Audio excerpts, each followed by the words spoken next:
अस्सलाम वालेकुम एवरीवन, उम्मीद है आप सब खैरियत से होंगे। अच्छा जी, हमारा पॉलिटिकल साइंस में सीसीएस लेक्चर सीरीज़ में आज लेक्चर नंबर 2 है। प्रीवियस लेक्चर्स में हमने डिस्कस किया था कॉन्स्टिट्यूशंस को इन डिटेल और उसके बाद हमने अपने स्टार्ट किए थे वेस्टर्न पॉलिटिकल थॉट्स को। तो फर्स्ट हमने कल अपने प्रीवियस लेक्चर में डिस्कस किया था प्लेटो को, आज बारी है एरिस्टोटल की। तो जैसा कि मैंने आपको पहले भी बताया था, जो प्लेटो हैं वो स्टूडेंट थे सोक्रेटिस के, और फिर प्लेटो के स्टूडेंट कौन है? अरिस्टोटल।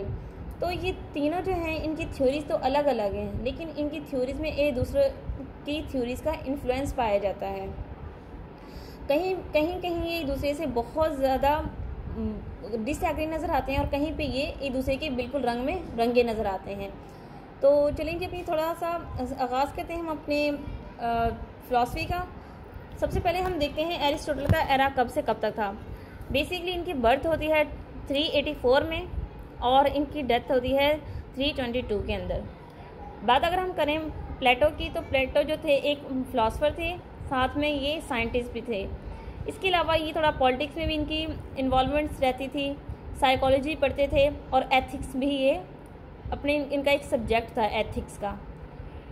बात अगर हम करें इनके तालीमी करियर की, तो जब ये 17 ईयर्स के थे तो क्या करते हैं, प्लेटो की जो उन्होंने एक इंस्टीट्यूशन बनाया था स्टडीज़ के लिए, एकेडमी, उनका जो इदारा था, ज्वाइन करते हैं और फिर ये ट्यूटर रहे हैं, यानी कि उस्ताद रहे हैं अलेक्जेंडर द ग्रेट के 1938 में। फिर क्या करते हैं, ये अपनी एक दरसगाह बनाते हैं जिसे लाइसियम का नाम दिया गया था, जो कि 335 में बनाते हैं। उसके बाद अगर हम बात करें इनके इन्फ्लुएंस की, इन्फ्लुएंस ऑन एरिस्टोटल, जो प्लेटो हैं उनका इन पे इन्फ्लुएंस कहाँ कहाँ नज़र आता है। तो फर्स्ट पे देखें एसोसिएशन विद प्लेटो, नेक्स्ट है influence on Aristotle, attitude towards slavery, influence of personal experience. ये 4 किस्म के इन्फ्लुएंसेस थे इस पे, जो प्लेटो की वजह से इस पे पड़े। तो फर्स्ट पे हम डिस्कस करेंगे, अगर हम बात करें एसोसिएशन विद प्लेटो की, तो प्लेटोस पीपल, यानी कि उसके ये शागिर्द थे। नेक्स्ट अगर हम बात करें स्टडीड इन एकेडमी 20 ईयर्स, यानी कि 20 ईयर्स, ये 17 ईयर की जब इनकी एज होती है तब ये एकेडमी ज्वाइन करते हैं और तकरीबन 20 साल तक उनके ज़ेर तालीम रहते हैं। फिर ये कहते हैं कि जो स्टेट है वो ह्यूमन नेचर के लिए बनाई गई है, state originate in the hand of man. Obviously state कहाँ बनती है? इंसानों के हाथ में। फिर बात करते हैं कि चाहे जितना भी इन्फ्लुएंस पाया जाए अरिस्टोटल पे प्लेटो का, but he is not a blind follower of Plato. ठीक है, यानी कि इन्फ्लुएंस तो है उस पर, बट वो एक ब्लाइंड फॉलोअर नहीं था। ये कंट्रोवर्सीज कहाँ कहाँ पाई जाती हैं, ये हम चीज़ें नेक्स्ट आगे जाकर डिस्कस करेंगे। आगे देखें इन्फ्लुएंस ऑन एरिस्टोटल। फिर कहते हैं कि live in tumultuous situation in Greek. जो अरिस्टोटल का एरा था उस वक्त जो ग्रीक की सिचुएशन थी बहुत ज़्यादा टमल्चुअस थी। हमने प्लेटो को जब देखा उस एरा में भी वॉर्स हुई हैं, वहाँ पे भी रेवोल्यूशंस आई हैं, तो ऑब्वियसली ये उनके बाद आए हैं, तो इट मीन्स कि इनका एरा भी जो था वो टमल्चुअस था, यानी कि उस वक्त हालत बहुत ज़्यादा ख़राब थी ग्रीक की। फिर कहते हैं कि वहाँ पे जो लॉलेसनेस थी, यानी कि लाकानूनियत थी, डेमोक्रेसी, सेल्फिशनेस, ओलिगार्की, ये तमाम चीज़ें बहुत ज़्यादा डोमिनेंट थी अरिस्टोटल के एरा में। नेक्स्ट अगर हम बात करें एटीट्यूड टुवर्ड्स स्लेवरी, स्लेवरी एक कंप्लीट टॉपिक है एरिस्टोटल का, ये इंशाल्लाह हम आज ही के लेक्चर में आगे जाके डिस्कस करेंगे।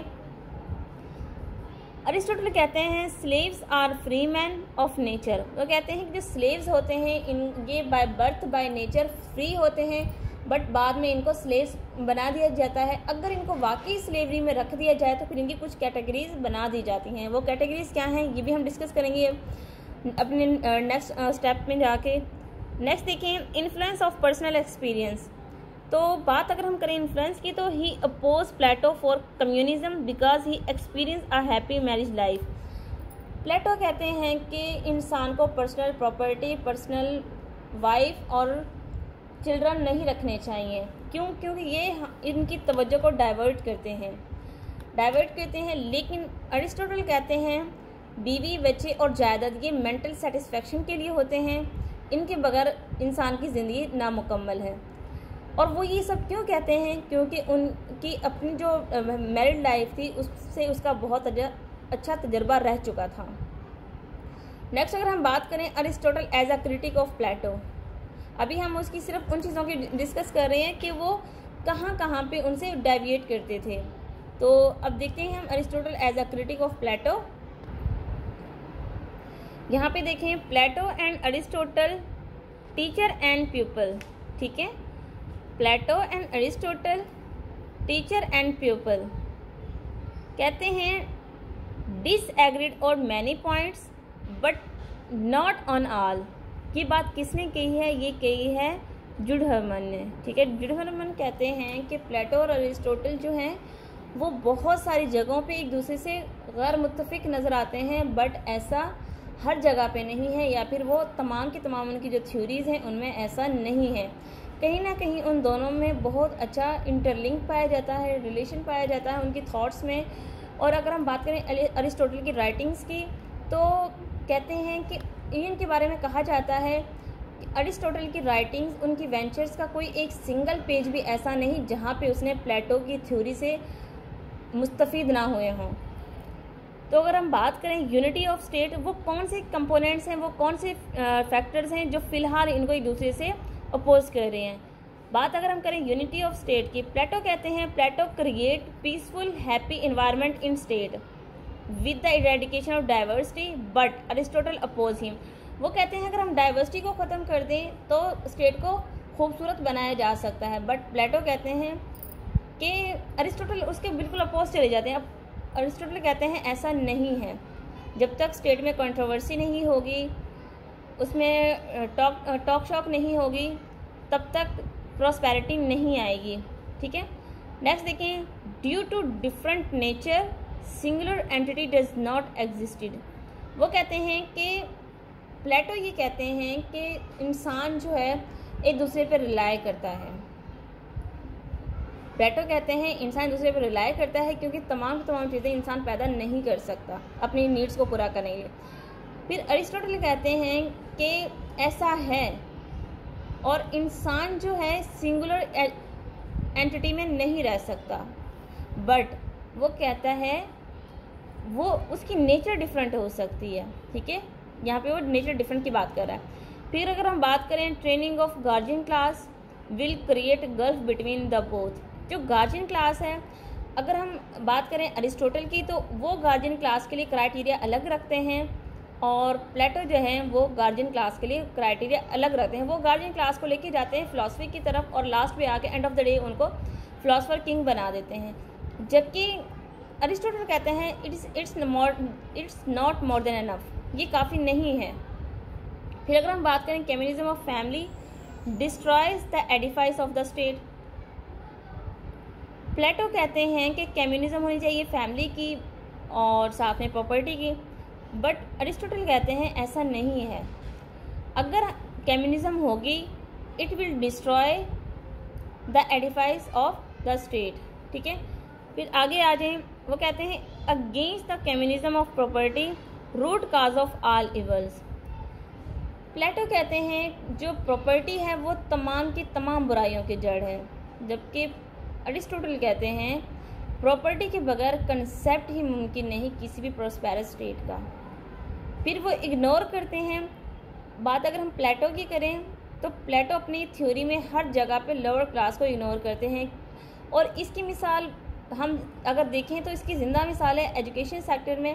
जब वो एजुकेशन की डिवीज़न करता है तो फर्स्ट स्टेज पे बहुत सारे लोग जो फेल हो जाते हैं उनको वो वर्कर्स में ले जाता है, फिर सेकंड स्टेज पे जहाँ जो फेल होते हैं उनको एडमिनिस्ट्रेशन की तरफ ले जाते हैं, यानी कि इंसान को जो इन्फीरियर जो लोग होते हैं उनको वो साइड पे करते जाते हैं, और फिर जो इंटेलेक्चुअल होते हैं जो एलिट क्लास से बिलोंग करते हैं उनको एंड ऑफ द डे जाके उनको हाई रैंक ऑफिसर बनाते हैं और लास्ट पे जाके उनको फिलोसफर किंग बना देते हैं।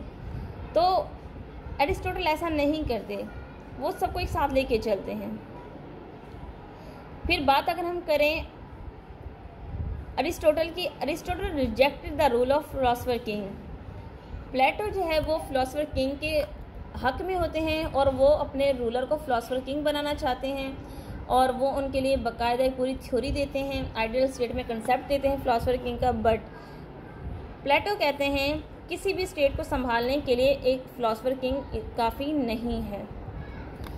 नेक्स्ट अगर हम बात करें अरिस्टोटल की, अरिस्टोटल एज द ग्रेटेस्ट प्लेटोनिस्ट। पहले हमने बात की थी अरिस्टोटल कहाँ पे उसे डेविएट करते हैं, अब हम बात करेंगे कि ग्रेटेस्ट प्लेटोनिस्ट।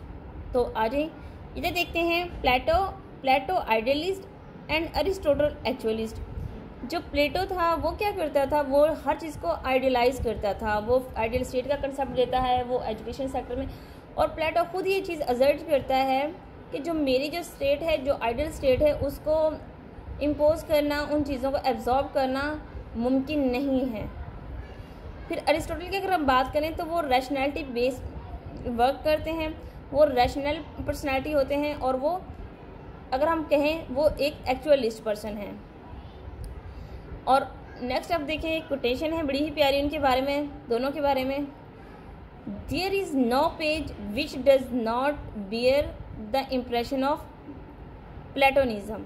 ये बात कही गई है अरिस्टोटल के बारे में कि प्लेटो के इन्फ्लुएंस के बगैर उसकी पोइट्री उसकी थ्योरी का कोई भी एक पेज ऐसा नहीं जहाँ पे उसका असर हमें ना मिले। नेक्स्ट अगर हम बात करें उन फैक्टर्स की जहाँ पे प्लेटो और एरिस्टोटल एग्री करते हैं, तो फर्स्ट पे आता है कंसेप्ट ऑफ स्टेट। यहाँ पे अरिस्टोटल क्या करते हैं, अप्रिशिएट करते हैं प्लेटो को कि उनकी जो स्टेट का कंसेप्ट है वो वैलिड है। क्यों वैलिड है? जब स्टेट अपने साइज़ में बड़ी हो जाए तो उसकी एडमिनिस्ट्रेशन बहुत ज़्यादा टफ हो जाती है, और जबकि प्लेटो जो स्टेट का कंसेप्ट देते हैं उसमें वो एक छोटी सी स्टेट का कंसेप्ट देते हैं जिसके एडमिनिस्ट्रेशन और बाकी अफेयर्स को संभालना बहुत आसान होता है। तो यहाँ पे वो अप्रिशिएट करते हुए नज़र आते हैं हमें।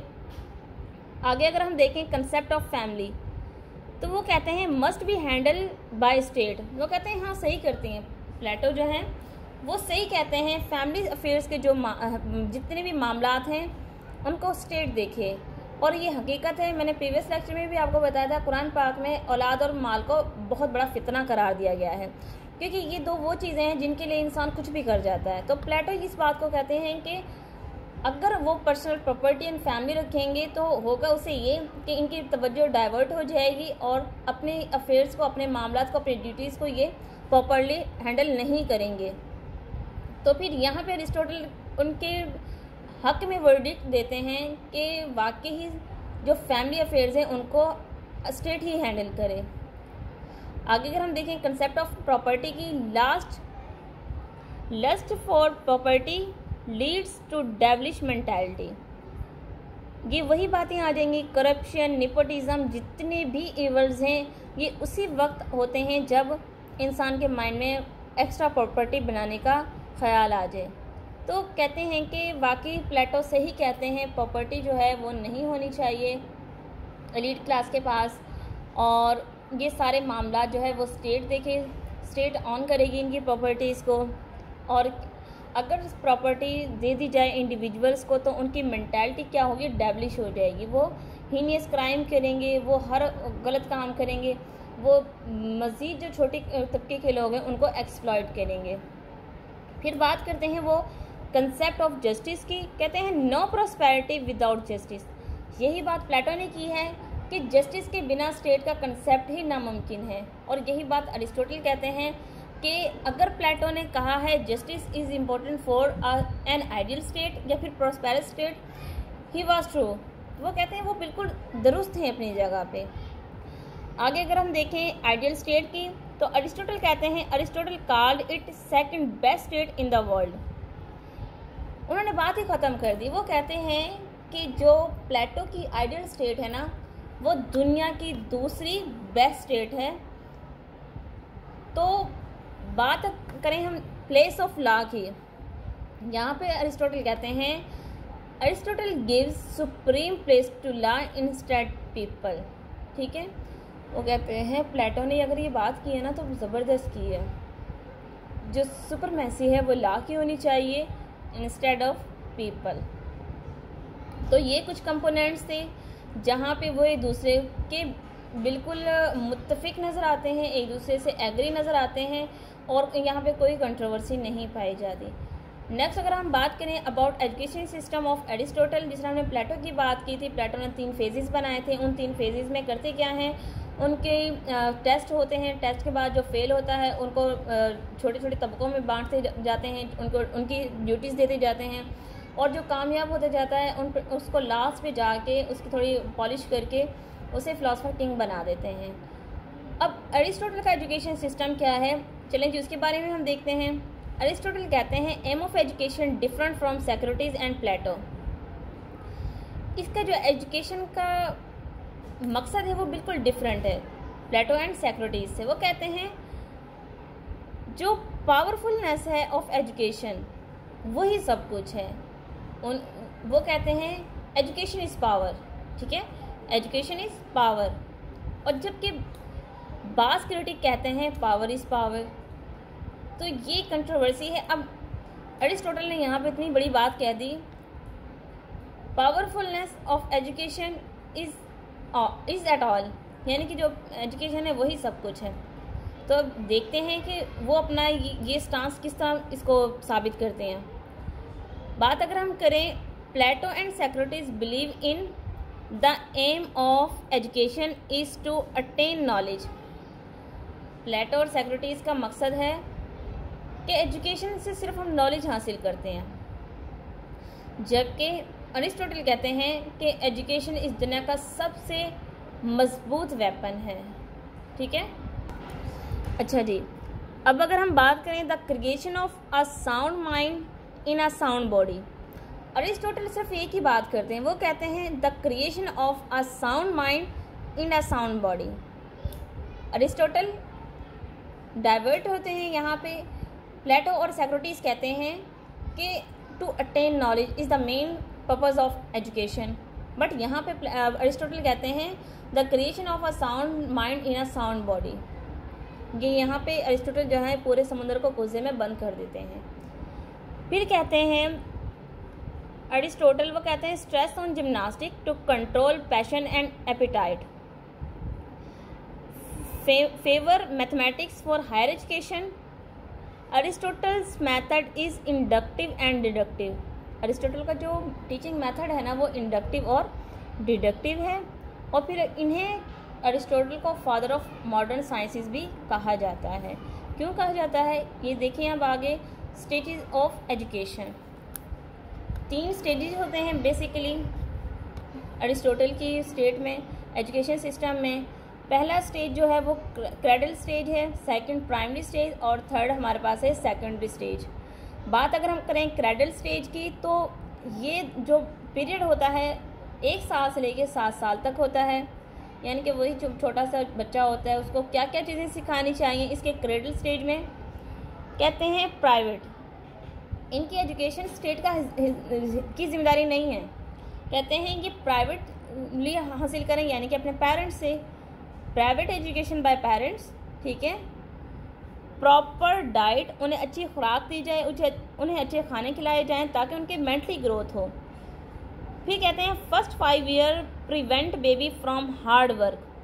अरिस्टोटल सख्त खिलाफ है छोटे बच्चों से हार्ड वर्क करवाया जाए, क्योंकि वो कहते हैं इस वक्त बच्चे की मेंटल ग्रोथ होना बहुत ज़रूरी है। उनके अंदर ऐसी चीज़ें डेवलप की जाएँ कि वो नेक्स्ट लाइफ की फेज़ में जब एंटर हों तो वो ऑटोमेटिकली चीज़ों को अच्छे से करना सीख जाएं। फिर वो कहते हैं नीदर स्टडी नॉर लेबर, ना तो उनको स्टडी का बर्डन देते थे और ना ही उनको काम का बर्डन देते थे। उन्हें सिर्फ कहानियाँ सुनाई जाएं, उन्हें जंगजुओं की कहानियाँ सुनाई जाएं, वॉरियर्स की कहानियाँ सुनाई जाएं, उनको ग्रेट पर्सनैलिटीज़ की बातें बताई जाएं ताकि उनके अंदर वो चीज़ें डेवलप होना शुरू हो जाएं, पैशन आए उनके अंदर एपिटाइट आए कुछ करने की। तो तभी जाके वो कहाँ जाते हैं, वो प्राइमरी स्टेज में जंप करते हैं। अब प्राइमरी स्टेज कब से कब तक है, ये 7 से लेकर 14 साल तक होता है। होता कुछ इस तरह से है, यहाँ पे अरिस्टोटल कहते हैं कि उनको हल्की फुल्की वर्जिशें करवाई जाएं ताकि वो फिज़िकली भी ग्रो करें। मेंटली ग्रोथ हमने कर दी है, ग्रेजुएट स्टेज में मेंटली ग्रोथ हमने कर दी है। प्राइमरी स्टेज में वो कहते हैं फिजिकल ग्रोथ के लिए इनको हल्की फुल्की वर्जिशें करवाई जाएं, इनको रीडिंग सिखाई जाए, reading, writing, music and painting. फिर कहते हैं kept away thing that harm body and mind, कहते हैं ऐसी चीज़ों को बच्चे से दूर रखो, ऐसी बातों को, ऐसी खबरों को, ऐसी चीज़ों को बच्चों से दूर रखो जो उनकी, क्योंकि यहाँ पे बच्चे की डेवलपमेंट हो रही है, फिजिकली डेवलपमेंट हो रही है। वो कहते हैं कि यहाँ पे आके बच्चों को किसी भी ऐसी चीज़ से दूर रखा जाए जो उन्हें मेंटली या फिजिकली टॉर्चर करें। लास्ट में हमारा है सेकेंडरी स्टेज। सेकेंडरी स्टेज में क्या कहते हैं, सेकेंडरी स्टेज अमूमन होता है 14 से 21 साल तक। यहाँ पे जो ह्यूमन माइंड है वो बिल्कुल मिच्योर हो चुका होता है, ठीक है। फिर वो कहते हैं यहाँ पे इनको मिलिट्री ट्रेनिंग दी जाए, ठीक है। होता कुछ इस तरह से है कि जब उनको मेंटली ग्रोथ हो गई, फिजिकल ग्रोथ हो गई, उनको मिलिट्री ट्रेनिंग दे दी। अब यहाँ पे वो कहते हैं कि इंडिविजुअल्स को उनकी मर्ज़ी पे छोड़ दो, इंडिविजुअल्स अपनी मर्ज़ी के अकॉर्डिंगली जो करना चाहें, जैसे करना चाहें, उनको उनकी विल पे छोड़ दो। ये उनकी विल पावर है, वो क्या करना चाहते हैं। तो ये वो कैटेगरीज थे, ये वो स्टेजेस थे जो अरिस्टोटल बयान करते हैं एजुकेशन के लिए। जबकि प्लेटो कहते हैं, प्लेटो बार बार टेस्ट लेते हैं, 10 साल बाद, 15 साल बाद, और जब 30 ईयर्स पे जाता है स्टूडेंट, फिर अनदर 5 ईयर उनको एजुकेशन दी जाती है और ये तालीम का सिलसिला ताहयात चलता है। जबकि अरिस्टोटल ने अपनी तालीम का सिलसिला 21 साल में ख़त्म करके वो खुद कहते हैं कि यहाँ पे ह्यूमन माइंड है वो मिच्योर हो जाता है। 21 साल पे लाके ख़त्म कर दिया है, और ख़त्म करने के बाद वो क्या करते हैं, इंडिविजुअल्स को उनकी अपनी विल पावर पे छोड़ देते हैं। वो जिस कैटेगरी में जाना चाहें, जो अपने लिए ज़रा माश देखना चाहें या फिर अपने कंट्री के लिए कुछ भी करना चाहें, स्टेट के लिए, वो उनकी अपनी मर्ज़ी है। बट उनकी मेंटल और फिज़िकल ग्रोथ करना स्टेट की जिम्मेदारी है, जो कि स्टेट कर चुकी है। आगे अगर हम बात करें अरिस्टोटल की स्टेट की, तो जिस तरह प्लेटो ने आइडियल स्टेट का कंसेप्ट दिया, इस तरह अरिस्टोटल भी आइडियल स्टेट का कंसेप्ट देते हैं। सबसे पहले हमने देखना ये है कि अरिस्टोटल स्टेट के बारे में कहते क्या हैं। अरिस्टोटल कहते हैं स्टेट क्या है, state aims at the highest good. ये अरिस्टोटल के वर्ड्स हैं, state aims at the highest good.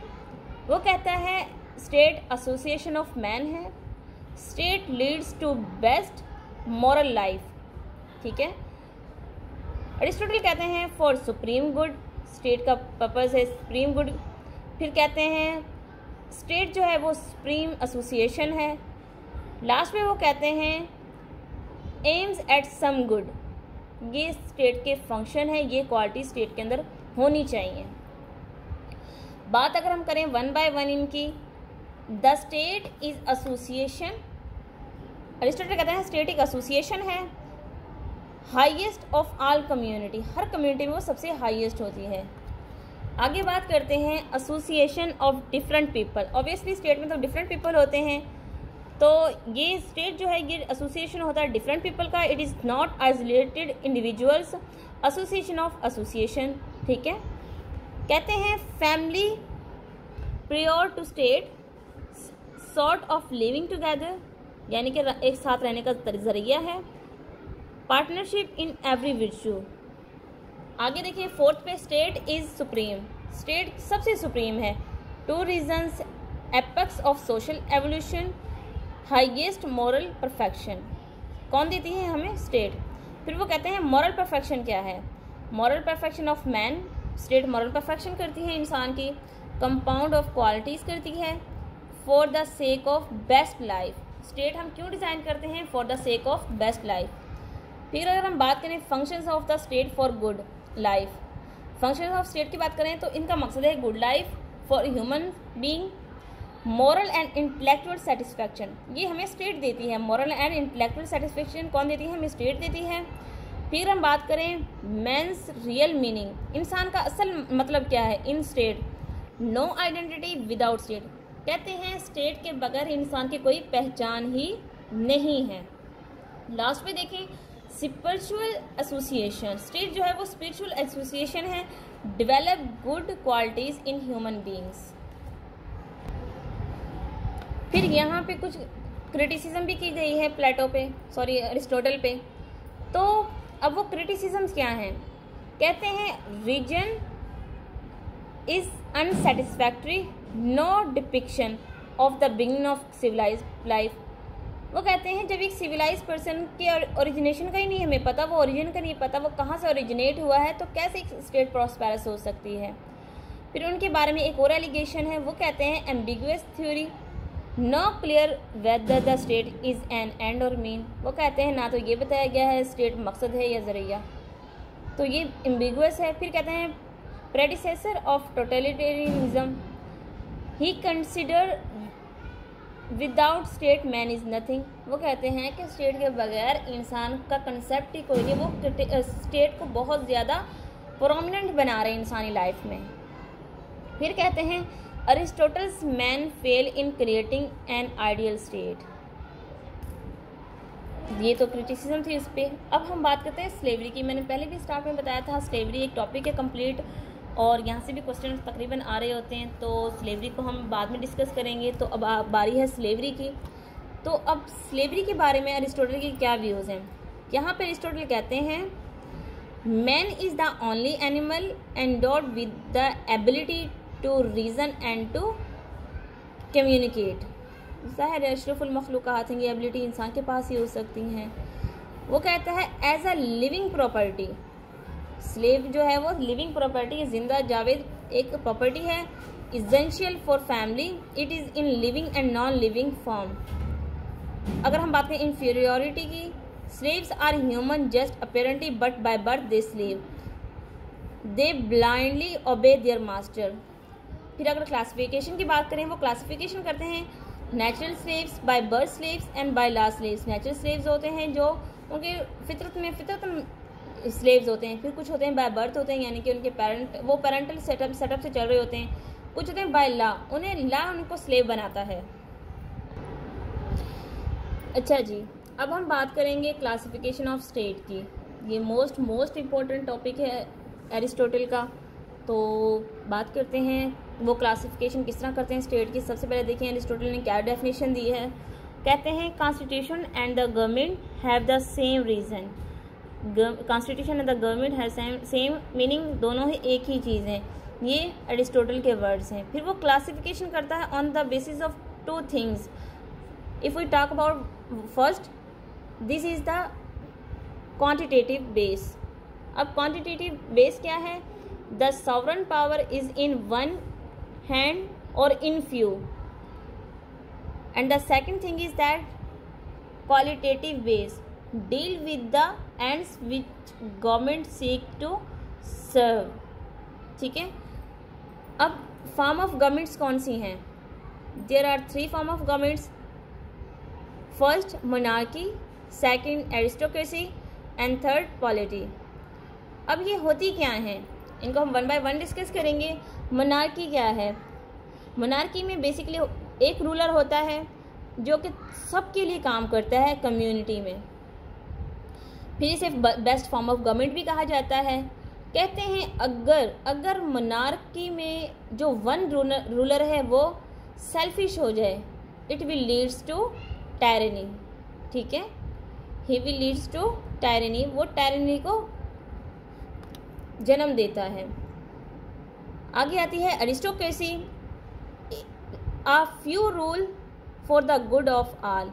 Monarchy only one ruler, aristocracy में कुछ चंद लोग मिलके सबकी खिदमत करते हैं।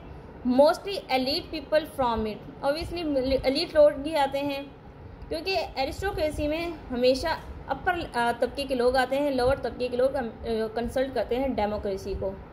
फिर वो कहते हैं rule of law, wealth for private interest. ठीक है, और इस तरह की जो गवर्नमेंट है जो वो प्राइवेट इंटरेस्ट को ऊपर रखें, तो फिर वो किस फॉर्म ऑफ गवर्नमेंट को लीड करते हैं? ओलिगार्की को।